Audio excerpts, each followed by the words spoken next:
welcome to another episode of Woman Witness TV, The Stories at the Well. My name is Leah Fortier, and today I have a very special guest and a very important topic. Ladies, I need you to lean in because we are going deep. We are going deep. We are going deep. I don't want to get ahead of myself and tell what our program is before introducing my guest. So I'm going to read a little bit about her and then bring her in. Today we have Simone Muschett, a native of Brooklyn, New York, and is dedicated to establishing a safe environment for sharing trauma stories as a means to combat trauma with resilience.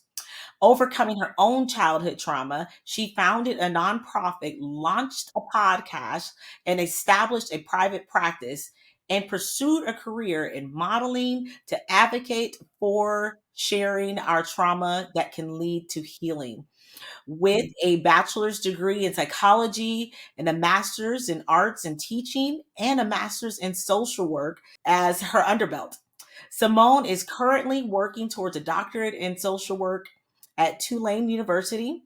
She believes that although pursuing one's purpose can be tough, it is ultimately fulfilling that it is aligned with putting God first.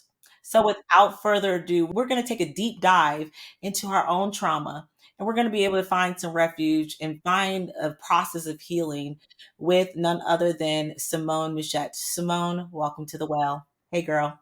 Hey, thank you so much. That was a very well worded introduction. Thank you for that.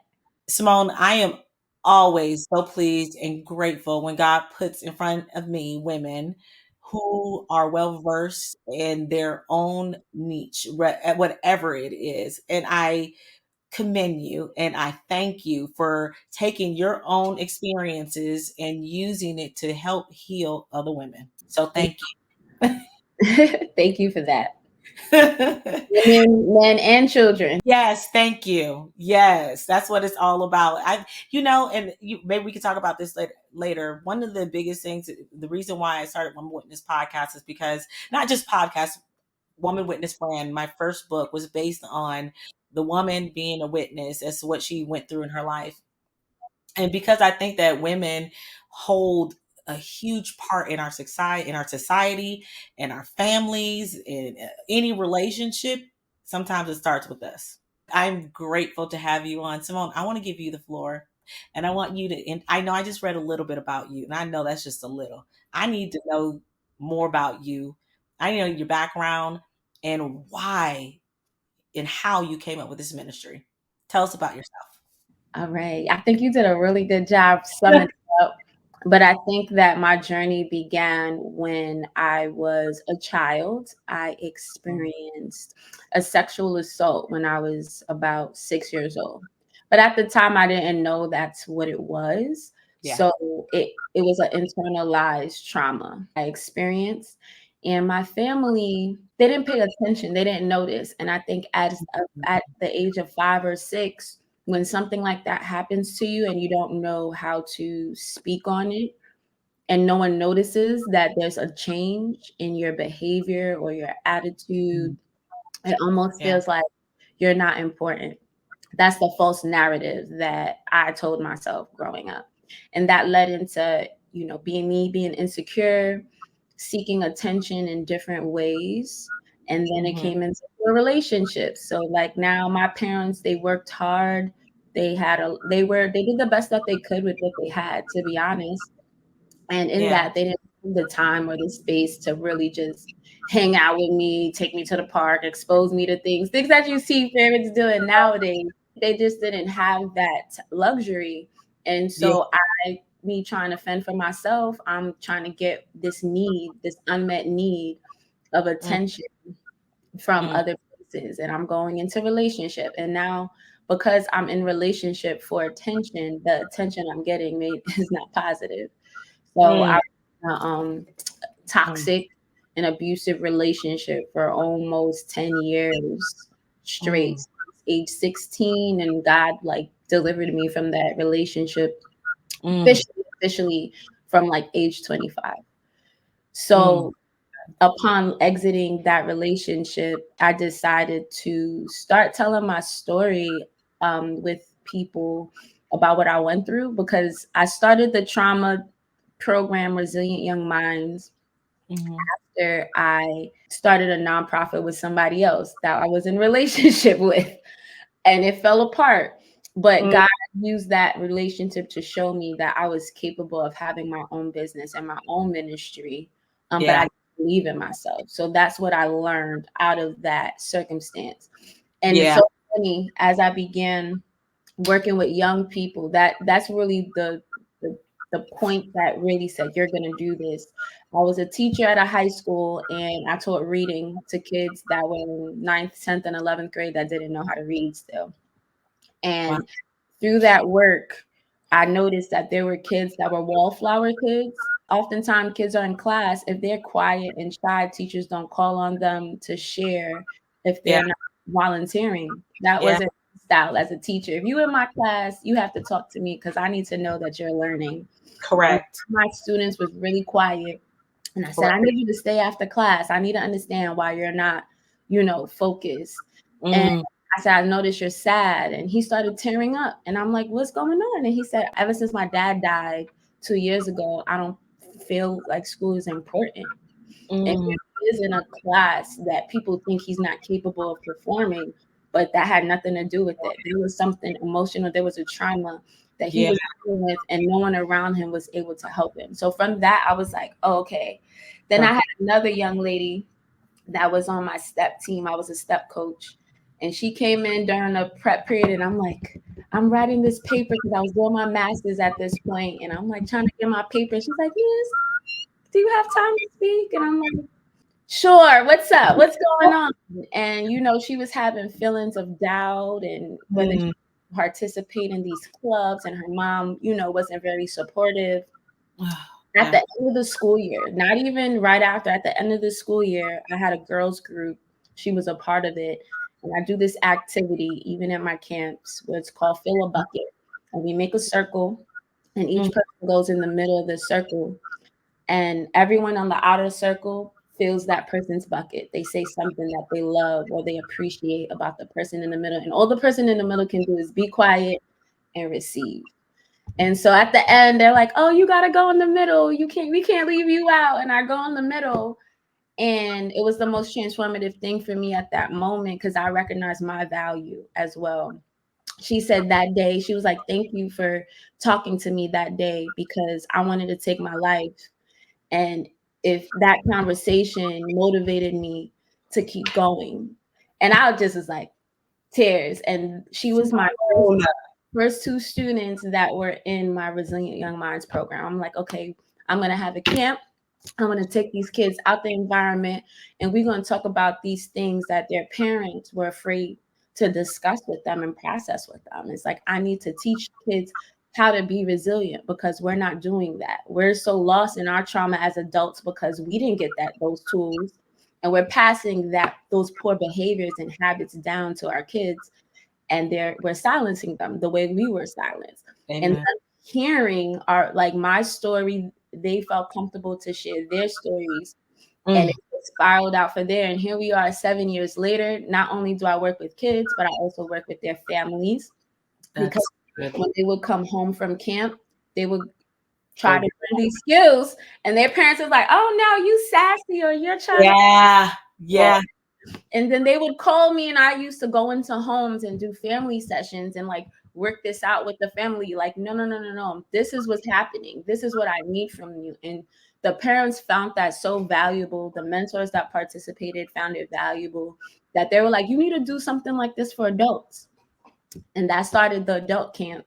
And now my mission is, okay, I'm here to break generational cycles. I'm a cycle breaker in my own family, but I'm also called to break cycles when it comes to mental health and having an open conversation in communities of color about trauma.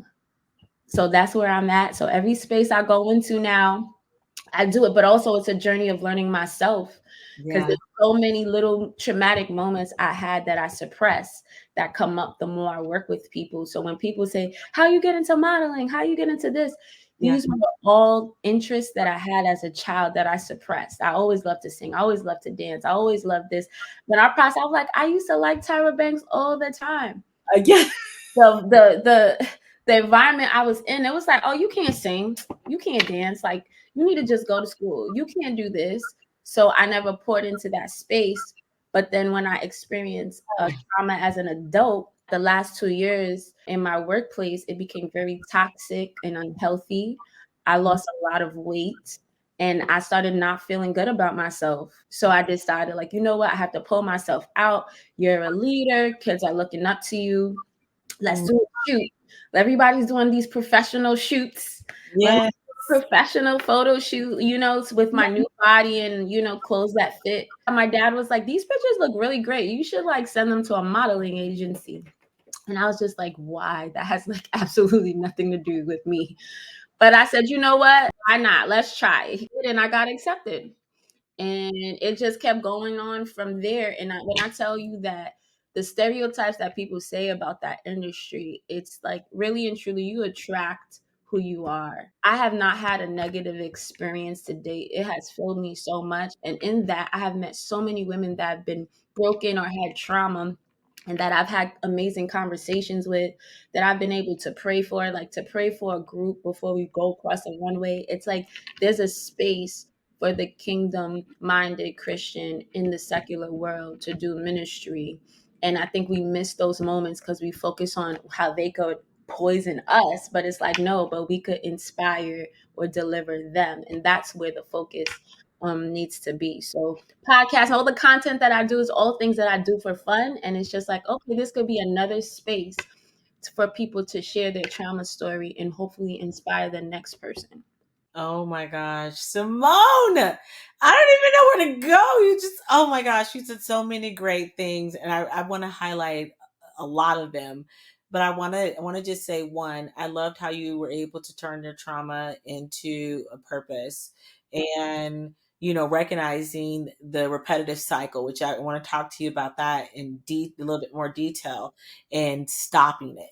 And then everything that you were able to do that people told you you couldn't do. Come on, like, I feel like that is so many people's story that we could talk about that all day long. That is a whole episode within itself. Let's talk about it. But I wanna ask you, there was a couple things that you talked about. Can you explain a little bit about the concept of internalizing pain and trauma, especially when it relates to women? I think it's really about the fact that society robs us the opportunity to explore our own identity and be okay with our own identity, especially in womanhood, because we grew up in a patriarchal society. And so automatically they're molding us on how a wife should be, what you needed this and how you should be in that. And this is what I know to success is. So you need to do this in order to be successful. And Yeah. in that time of low key brainwashing us, we're not even considering or thinking about what we want, what our thoughts are, what our dreams are, what our gifts are, what we're talented in. And instead we're forced to like accept what other people want us to do and be. And it's hard because that's in every area. That's in family, that's in ministry, that's in relationship. Yeah. With this constant, like, women, you need to be this, that, and the third. And as a singles leader in my church community, what I've been sharing recently is that, especially in the kingdom, we eliminate the season of singleness and we take it for granted. And I say that that's the season for us to get to know each other, because the word says, train up the child in the way they should go, and from it they will not depart. So Yes. my revelation is like, okay, what if I was born in sin and my parents didn't follow the word and they trained me up in the way of the world because that's what they know? Now I'm in adulthood and I have to now test and approve what my parents have taught me. And that's when we start to recognize, like, whoa, that was a lie. My mom said I couldn't sing, but then I go into church and they're saying you should join the worship team. How does that make sense? Now I'm in an internal conflict between what I was made to believe about myself and a new thing that I was discovering about myself. Who do you trust? The family that raised you, or this new person that God entered in your life to deliver a message? And that conflict, we don't talk about the different areas that as single adults that we interact or have these conflicts. And that's where I think the mental health piece comes in, because now you have a whole internal battle that you're not even aware exists, because who you are authentically is fighting to come out, but then you're not giving them that attention because your imposter self is trying to keep up with this image that Right. society said that you need to be. Hold on. You went deep, okay? And you did it so effortlessly and smooth. Can I just recap and make sure I heard the right thing? Because I love what you said. Let's be real. We were all born in sin because of our forefathers, the first two people that were Adam and Eve. Okay, hold on. You went there, so I'm going. So since we're all born in sin, we are sinful. We are sin. We come out to him, we are sin. And then when we are baptized and we give our life to Christ, that's when we are renewed. But can we talk about the singleness? I see the relation. We are still trying to find ourselves. We are still trying to figure out if we should eat from that tree or not. And some of us do. We all do, right? We are sinful. And that's why through Christ Jesus we are saved, because that's when we give our life to Christ. But let's talk about it on a single level, like what you were comparing it to. Yes, we are out here in these streets and we don't know what we're doing. We are trying to figure out who we are. And we've based who we were supposed to be upon what we have seen. But not until we come into our true selves is when we can move into our true identity and then join with that other single person who have died to themselves, who died to sin, and now they are whole. And then we together come together. But we got to do that first by making ourselves whole. Simone, do you know how deep that was? You should really. I'm going to be very honest with you. I don't know if you have already written a book, but I hope whoever sees this, you write it first, because I can see the comparison. I can see the whole storyline on that, and it's so important that we become our single whole selves. And you're right. A lot of us don't take advantage of that time in the wilderness. That's it. Okay, That's it. We fear the wilderness. It's unknown, it's uncomfortable, it's all the things as people we don't like, but yet it's necessary it is. salvation, you know. And I'm working on a little something. I'm working on a little book Okay. that's coming out, you know, over the summer, to highlight some of these things, because even in becoming a singles leader, that's innovative. I didn't know, because I was in the world and then was saved. I didn't grow up in the church and knew God the way that, you know, some of my peers may have known God. So I look at it much differently. I didn't know singleness was a buzz term that was kind of had a negative connotation to it, or a stereotype Right. added to it. It's almost like a stigma attached to being Right. single and Christian. I didn't know until I started moving in this space and talking to them, and they're feeling uncomfortable. Even in my church, sometimes people are like, "You're happy being single? Like you're proud of that?" And I'm just like, "Why would I not be?" And they're like, "I don't want to be married." And I never said I don't want to be married. Mhm. However, what good am I to my husband if I'm broken? No, you're right. It's almost what you said at the beginning when you said that when you were in your relationship, you took a lot of your trauma from your past into your relationship. So if you think about who you are now, your whole self, you would have never allowed that to happen. So then you start not you, but what happens is that person who may be whole themselves is now there's now stuck because you are stuck with all your baggage and allowing them to move in behavior that they should not move in because you don't know who you are. And trust, listen, I'm talking from experience. I've been there for too many years. Even in my marriage, I'm like, triggered. And he was like, what? I'm like, yeah, no, we ain't doing that. And there was no reason why, but I knew it was triggering some trauma that I had to let go of. Yeah, but then it's like you gotta name it first. You have to name that it was traumatic for you to do that, and then on top of it, your body and your mind goes through a grieving process. 'Cause sometimes when I look back and it's just like, wow, I was so broken that I allowed this person to put their hands on me. I allowed this person to do that. And at the time, I thought it was okay. It was cute. I was in the wrong. I was the problem. But Yeah. then looking back, it's just like, wow, I Yeah. was this broken. And you have to allow yourself to grieve and kind of lament to fully just let it go. And like, I would have moments with God, like, thank you, God, for keeping me in that season. You really are a keeper. Cause I don't know how I made it out. Now that I'm thinking about it, like that, whoa, okay. Yes.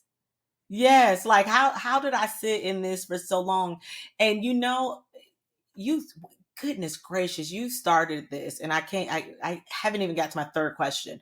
But I think I want to just stay here for a second because when we talk about what you initially reached out to us to talk about, which is internalizing pain, and an internalizing pain and that trauma keeps us in the same repetitive cycle and not being able to, like what you said, name it, where we can then claim victory over it and then we can be delivered from it. My God, girl, let me drop this pen.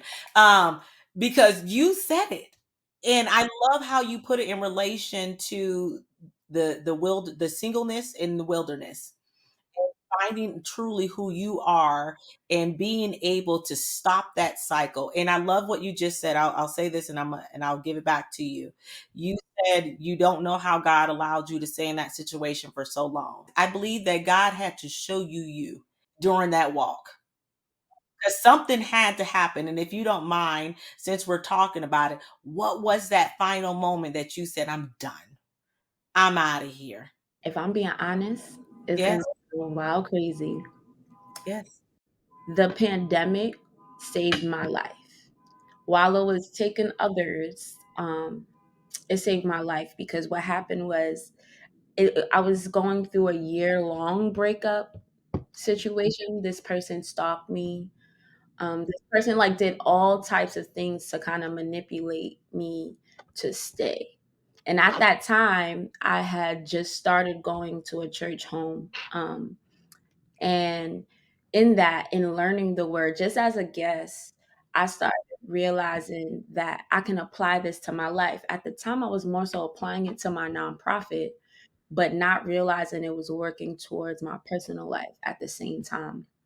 And COVID caused this separation because he was in health field, so he had to work all the time. And then I was, a social worker, work from home, and that distance allowed me to like not be in contact. And during that distant time, I started connecting with other people and realizing like, wait, something is wrong with this person. And the more I kept distancing myself, the more that evil spirit that was within that person started to show up.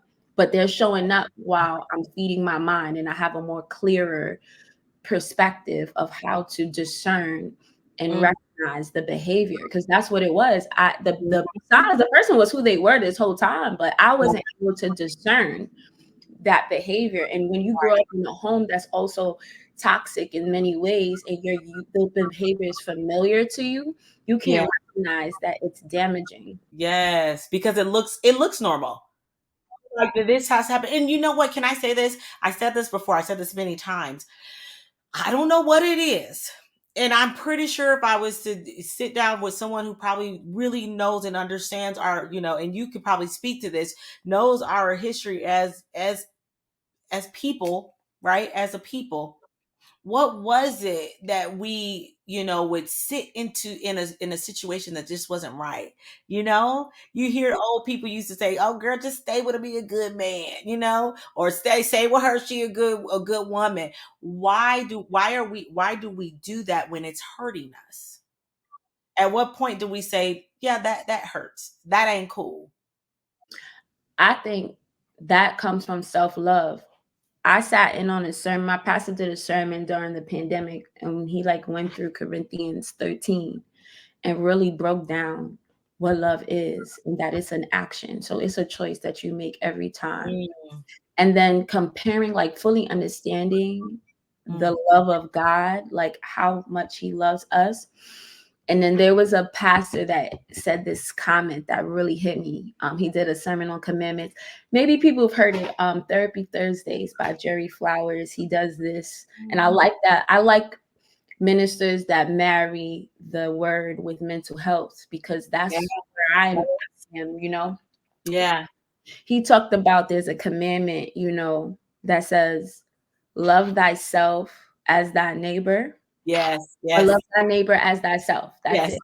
Yep. And what I love that he said was like, if you really followed it the way it's written, the Yeah. way I treat myself, would I treat my neighbor that way? Like, who would I be if I treated my neighbor that way? He said, like, some of the things I say to myself, if I told my wife that, the world would think that I'm abusive. And Mm. really, because it's like, that's true. Like, I take care of everybody else, make Mm. sure everybody else is good, but I say all these negative things about my own self. And that revelation really helped pull me out and recognizing, okay, I need to get to know Simone. What does Simone like? Because when people say like, oh, let's go out to dinner, I'd be like, oh, what do you like? Oh, okay, I'll go there. I don't even think to be like, Simone, you don't even like that. But I'm so desperate to be around attention and be around people that it's just like, I'll just accept whatever just so I can feel this Mm. complete, not realizing what was it doing for me. It wasn't filling me up. I tell people like I'm a recovering people pleaser. Because that's really what it is. At the end of the day, you're just so used to people pleasing. And what thing is that people take and take, they are willing to allow you to drive yourself into the ground Good. because they're benefiting from it. It doesn't phase them anyhow. So it's like now you have to have the courage to say no. And the first time I said no, it wasn't pretty because I got persecuted, I got yelled at, all that. And sometimes we don't have the strength to endure that, and we keep going back into that same situation. But it's like you got to keep talking God. He's going to build your strength up to get through it. And now, like, I feel like I walk free. I'm gonna talk about God in any space, regardless. It could be the entertainment space, the modeling space, the school space. I'm gonna talk about it because it's relevant. And that's my truth. And you're not gonna stop me from telling my truth. I've been silenced for way too long. She like, I got something to say. I love that so much, Simone. Okay, the next time, ladies, gentlemen, whoever's listening, next time you are sitting by yourself, beating yourself up about something that happened yesterday, you spoke out of turn, or you didn't like how you looked, or whatever, think about that. Would you go and say that to your friend? Think about it. That was deep. That was deep. That was good. And you know what? And I do that too. Next time y'all ask me, do I want to go eat, and you say a place, I'm not going. I'm No, thank you. not going. And you don't have to be nasty. It'd be like, no, thank you. Like I had a friend wanted to go. She wanted to go out to some club karaoke, which is fine. I like karaoke; it's a nice thing. But that day, I needed to be in church, and I said, "Well, would you like to come with me to church?" And then, perhaps afterwards, Go to karaoke.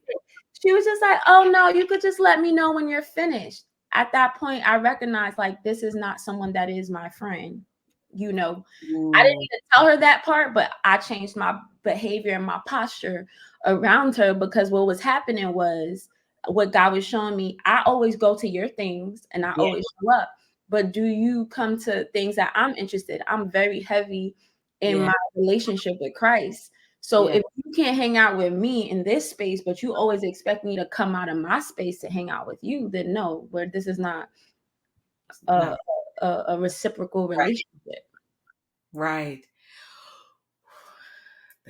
My God, that's so deep. It is. It is. We're talking about the trauma, the issue with internalizing trauma and pain, and the outcome in the repetitive cycles that we find ourselves in.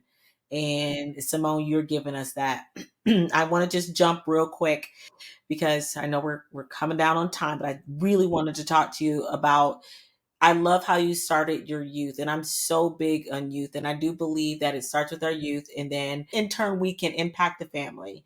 And I love that you have then taken it and turned it into helping families. If I can ask you, to give us a little bit of information or give us some thought process on how we can just start with ourselves, with our family, with our friends. How can we begin to break down this concept of people internalizing their trauma? We see it. And sometimes when we're trauma survivors, we see it before they even know it. So the first thing I'm going to say is going to tie back to the last question. So this pattern of people pleasing, it wasn't just in relationship.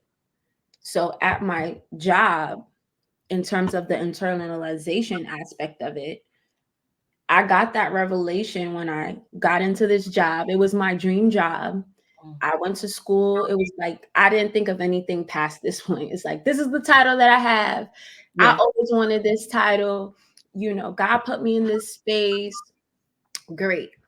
Yeah. I walked into a space that was very broken and toxic and I didn't have to, but I chose to shift the culture. And in that, I Mhm. put myself out there in ways that I didn't need to, and it was above and beyond my duties. So what happens when you're new in a position and you share all your goodies from the beginning? Now people has a standard, right, for you that they have set, and they expect you to deliver in that way every time, Yeah. regardless of the fact that even if it got better. So in Mm. my job, after we came back to the school setting in COVID, I noticed that the expectation was still the same at the same level, even though there was a clear crisis. People were not comfortable. People didn't feel safe. People were, there were a lot of social and Right. emotional factors that were impacting it that I Right. feel like were more important than these other things. And I got to see the I keep saying evil because I don't know no other word, more politically correct word, but Yeah. the evilness that was Yes. starting to come out. And when I tell you I was at work till 8 o'clock at night, but yet when an incident would take place or if I was running late, I would be spoken about like, oh, you need to get your time in order. It was just like just mistreatment. And Yeah. I didn't know how to advocate for myself. And I kept feeling this obligation to do it. During that time, I lost like 50 pounds. I developed fibroids. I had gum disease that I had to address. Like my health suddenly just disappeared to the point that people were looking at me like, "Are you okay? Are you sick? What's going on?" And I had to go into like this nonprofit. I was not feeling like I needed to do it anymore. I was feeling like it was a burden. And I went on a mental health leave that my doctor encouraged me to do, and it allowed me to sit and reflect. And after the leave, I had did my adult camp, and those women, they poured into me just as much as I poured into them. And when I tell you, they were like, Simone, this is your ministry. In that moment, I recognized that like I achieved what I wanted in my plans. However, I needed to be there and uncover this people pleasing issue that I had because God had plans to elevate me to take this ministry to another level. And this job now was discouraging me from that. So it's like, okay, now I need to shake things up for you to realize that this job is not your end all be all. Like this was just a step. I have so much more planned for you. Mm. Once I was able to recognize that, it's like, okay, now I'm able to set boundaries. Now when I show up there, I know that my identity is not in this job. My identity, once again, is Christ, and the things that I, say to people. It's Yeah. like I'm doing it unto the Lord. I'm not doing it unto you. In this job, if I'm supposed to be here, I'll be here. If you want to fire me, that's okay. God is trying to remove me and place me somewhere else. Right. Um, so, Right. so Right. I say all that to say, because the question was like, how do you start? You start with Yes. a conversation. You have to give voice to it. And a lot of times adults silence children or dismiss children. They're very Yeah. smart, in tune, and they're paying attention, and they could see you. When you in the room arguing with your husband, whispering, they could hear you. You think Thank they you. can't hear you, they hear you. Yeah. I know they Right. come to school, we have a session, they be like, I'm worried because mom and dad were arguing because they can't pay for this. So, I don't think I'll be able to go on the trip. It's like you making this financial decisions for the family. Right. I'm gonna go call myself. Like they carry Right. weight. Pay attention. Right. So 100%. grieving, that's a Mm, big topic that many people, all of us experience that at some point, loss of a mm, family member. I think mhm. especially after COVID, it became tense. When I'm adult and I'm grieving the loss of my parent, but my parent was the grandmother or grandfather of my child that took care of my child for me while I was at work for the last, 5, 6, 7, 8, 10 years. Right. That little girl and that adult is just like, I miss my mom so much. I'm so sad that you're not thinking about your child that misses their grandma. That's also so sad. And Mhm. while you're checking out and saying, go to your room or go play on your tablet, you're silencing their voice. And now guess what they're going to do? They're going to go and find someone else that's willing to listen and hear them. And we don't know what that person is saying or doing or pouring. So you open a portal almost Yeah. kids to receive from wherever when we don't address, their needs or just have those real conversations. Right. Oh, Simone, that is so good. That is so good. I mean, I could just take that and run in many different ways with it. And it's true. The way we grew up is so different from the way these kids are growing up right now. They have access to so much more. They are I don't know.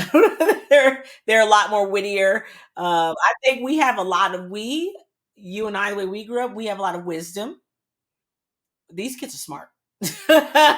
These kids are smart. I know because I got a lot myself. These kids are smart, and where we think that they're okay because they have other, like you said, other devices and other ways of figuring things out, they are still carrying a lot in their little minds, and that can be powerful. And I love what you're talking about. And I want to just say this, if I could just go back and highlight one thing that you have said continuously throughout this entire podcast.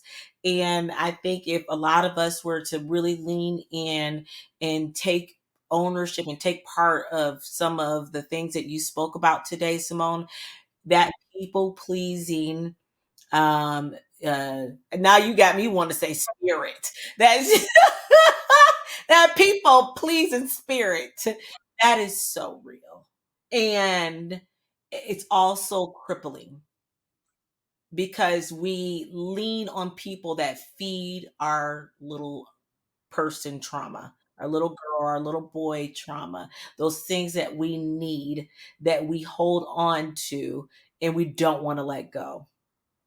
If I can just ask you one thing, Simone, since you said you are a recovering people pleaser,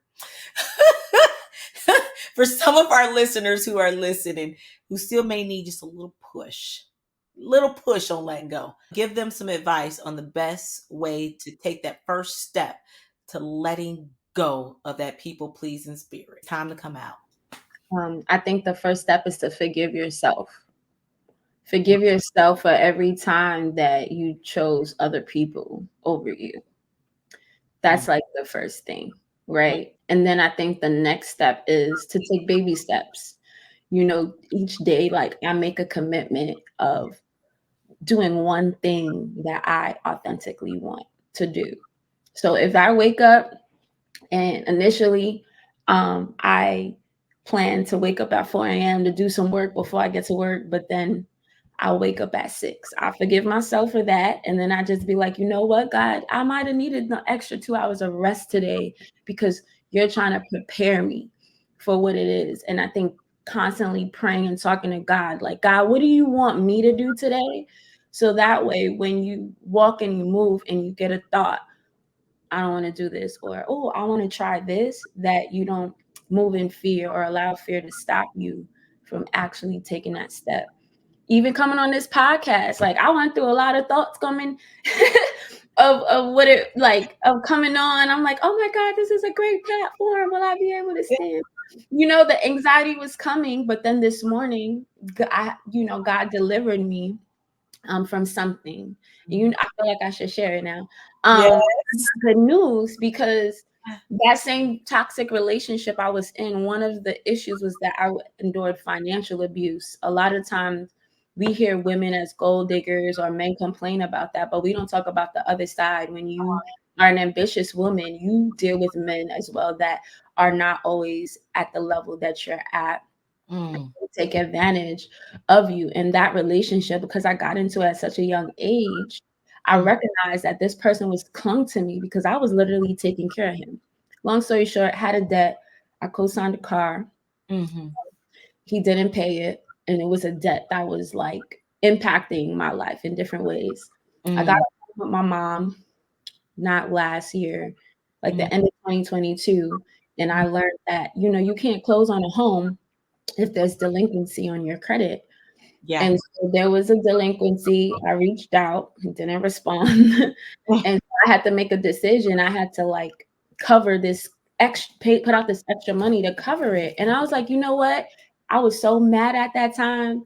And I found out this news the day of my first singles big event. And I was just like off. I was like, the enemy is attacking me, Oh, walking around talking to God. And then he gave me a revelation like, you know what? That was your sin. Like, you made those decisions out before you were following me. So that's just the consequence. But because you're being obedient, I'm going to cover it. Because guess what? You still have the funds still to cover this mistake. It was just more of like my flesh just didn't want to do it out of principle. But God gave me the tools. Girl, close on the house because you did everything you needed to get this house. Close on the house. This morning, Leah, I don't know why Chase sent me a message. I looked, it says that Hyundai account has been paid in full. I was like, nah. shut up! Shut Let, up! let me call. Let me call. And make sure this is right. Is this a prank call? You know, is it this? It was a late, and he just, you know, trying to understand. Let me be clear. Yo, they said, oh, you don't owe any money on this car. It's paid in full. I said, can you send me that in writing? He said, would you like the paid in full letter? I said, Yes. absolutely. I was like, my God, Thank my you, Jesus. God, like automatic, like I'm worshiping. I'm Wow. glad I had to go change my makeup and come back because Wow. God, you are real. And I got into that Oh, in I got chills. 2017. What year are we in? 2024. That debt just Gone. is gone. And now that person, that last piece that was still making us still connected in a sense, that forced me to reach out when I didn't want to, it's done. Done. Totally gone. So it's really a process. And you just have to trust God that He brought you here for a purpose. I tried to take my own life. There were so many situations I was in where I could have died, but yet He kept me. Mm. And I'm only seeing the fruits until I became obedient and started open my mouth and speak and share what's happening. And I see that the more I speak, people are connected to me. It creates a sense of belonging. Yeah. That's why it creates vulnerability. That's why I'm like, trauma storytelling Yeah. is where it's at, and why society tells us we shouldn't share our trauma. That's the enemy telling us a lie about speaking our truth. That is so true. Wow. Number one, thank you, Jesus.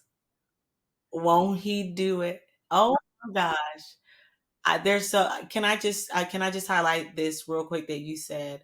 It's not until you are walking in obedience into is when God begin to open doors. And I believe the reason why you had that revelation, and I know a lot of us listening who are trying to, we just try, look, Lord, I'm just trying to be out here do what you want me to do, but are we? And you said something with that particular debt.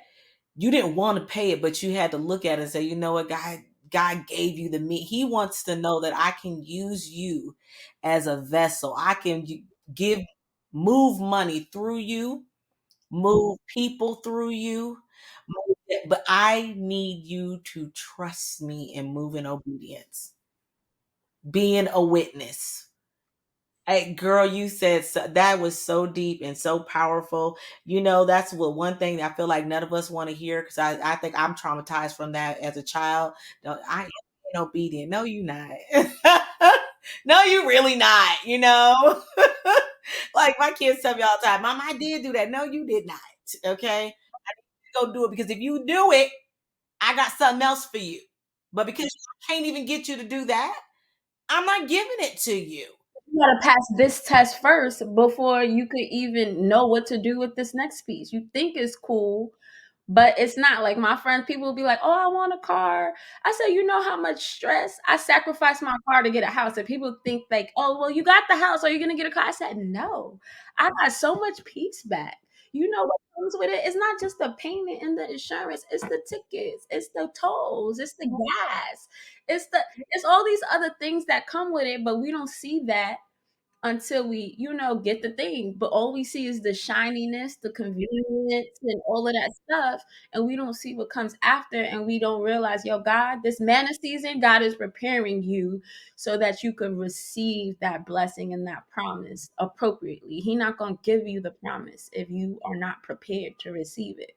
Mm, mm. Woo! Simone, you girl, I am like on 10, and I have to let you go. I say this, and we're done. Just like you said, you started this off about walking through the wilderness, being okay in your singleness, and whatever place that you are to find your true whole self. God wants to bring you to that land of milk and honey, but he cannot until you are walking in obedience. Don't let it be 40 years. Yeah, come Let on, it be please 40 don't wait. years.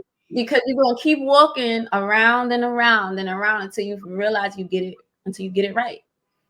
But you got to pay attention to your own patterns. That's where the identity comes in, is revealed in your own patterns. And you only recognize that when you start to learn yourself. Come on, Simone, you done came here and poured. What have you learned today? Simone, you do the recap. Simone has an amazing podcast. I'm gonna have her drop this, where to find her at on her podcast. So I'm gonna ask you, give us a recap of what you said today. You just got to create safe spaces for trauma storytelling. Tell your story, tell your trauma. Feed yourself with content that's going to build you, that's going to help you reflect on you. Talk to your children. I have a podcast called The Art Stories to help you out, where there are many individuals like myself that are doing amazing things, but Yes. they have powerful trauma to resilient story that can impact you. Actually, season 3 is coming up soon. It's going to be launching in June. So stay tuned. And our focus is going to be professional resilience. In Mm, addition to that, I have a book called Cultivating a Resilient Mind that I want to highlight. And in that book, it's kind of a workbook. okay. There's some testimonials in that book, and it shows you how to develop your resilience on 3 levels: the personal, Mhm. professional, and social levels. So when I said earlier, it doesn't always show up in your romantic relationships. It could show up at work. It could show up amongst your friends. This Yeah. is the whole person. We're talking about who you are and being whole. And these Yeah. are the areas we need to address before we decide to go be one with another person. Come on. So for tools, if you don't know, if you're like, girl, that sounds nice, but I have no idea where to start, you could grab the book. It helps you. It has activities in it. Those are Yeah. the same activities that I use in my resilience camps. Or touch bases with me. Maybe you want to participate in a resilience camp. I do them annually. I do them for adults. Person. I do them for children. I do them in person. Poconos is where we go. That's our spot. But we're looking into traveling outside of the United States, because my thing is I like to expose the youth, but also their parents, Sweet. because a lot of people don't know how to dream or don't know what to aspire for or desire if they've never seen it before. So Mhm. that's our biggest thing about the traveling piece. So you could be from anywhere in the country and come to a rhyme camp if you're willing to travel, because we travel out of New York City to host it. And I do custom camps as well. So if your community wanted, you have a group of women or a group of men, the church community, whatever group, will come in and facilitate a custom camp for your group. So you can find me on Instagram at poetic_J21. Yeah. You can also follow me on YouTube. I have 2 YouTube channels. I'm transitioning. One's for Ultimate Social Worker, but the one that I'm transitioning to, where all the newest content will be, is I Am the ultimate social worker on YouTube. And you can subscribe to that channel. You'll find therapeutic videos as well, where I have conversations with young people that parents find that helpful, so they can have context of how to start a conversation that may be difficult with a child or may feel inappropriate to have with a child. Oh, Simone, I love it so much. I love your spirit. You're so beautiful inside and out, and you speak with eloquence, and you really tell a story. And I know for a fact today you've taught us resiliency, taught us how to open our mouths and speak our story and speak our truth. And I appreciate you for being a witness here on this podcast today. If you were listening and you were inspired by something that Simone said, she has told you where to find her. I will leave all of her information in the description below. We ask that you follow her, jump in on some of these episodes, book her for your next camp or your next retreat or whatever you have coming up. Simone, you have a couple of events coming up. Okay, I'll share them. Adult camp this year, we're not having it. Okay. Capacity needs to be built a little more. We're Okay. not having it, but that's because we just did a men's camp in February, and it was worth it. It was worth the Wow. sacrifice. But we do have a gala coming up. That's Okay. June 7th. And that gala is like a celebration for the participants who participated in the camp. So Uh-huh.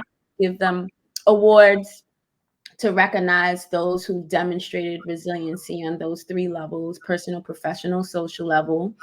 And the funds from that event funds our youth resilience camp. So we have open registration for our youth resilience camp right now. It's going to take place between July 24th to the 28th. And so Nice. I'm excited for that.